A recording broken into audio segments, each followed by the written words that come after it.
Hello, it is now Thursday, and this week we are looking at technological futures, and I'm drawing a contrast between South Africa and the Netherlands. They have the same technology, but how they use it is a little bit different. And the question I ask, or the question that's on my mind, is what happens to the technological future? Do we all eventually land up in the same technological future, or is it kind of different? Will they two parallel worlds end up in different places, or are they just perpendicular and they will be in completely different places? So today's example is going to be looking at booking systems and how technology plays a role in those.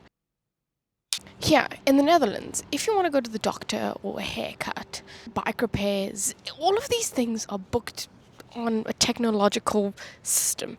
You book a doctor's appointment in 3 years' time, 3 years, that's probably true, about 2 months, you'll get an opening.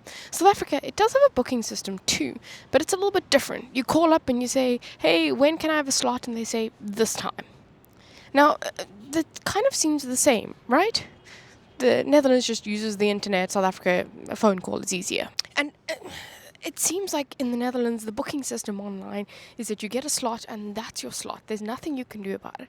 In South Africa, when you call, there's a little bit of negotiation. There's, oh my gosh, I need this doctor appointment urgently, or I've got a job interview. Please, will you make some time to cut my hair? And there seems to be a little bit of malleability with these kind of things. In the Netherlands, that's not really the case. It's kind of even ingrained in the culture. People schedule coffee dates, not even dates, like a friend date, like 3 weeks in advance in my calendar. And I think it comes down to this notion of flexibility. When systems are quite black and white and they decide what's possible, people kind of stop negotiating. And when people stop negotiating, certain skills, they quietly fade. Like the idea of reading certain situations, understanding what people are actually meaning when they say something that might not be explicit. The idea of explaining context, explaining what you actually need, and adjusting expectations around other people.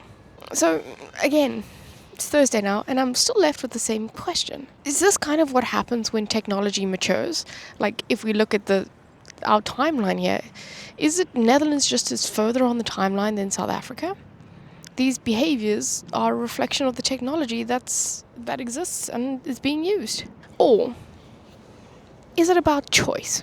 How much of life do we actually want to formalize? Because those choices, they actually shape how people relate to each other, long before anyone actually notices that it's actually happening.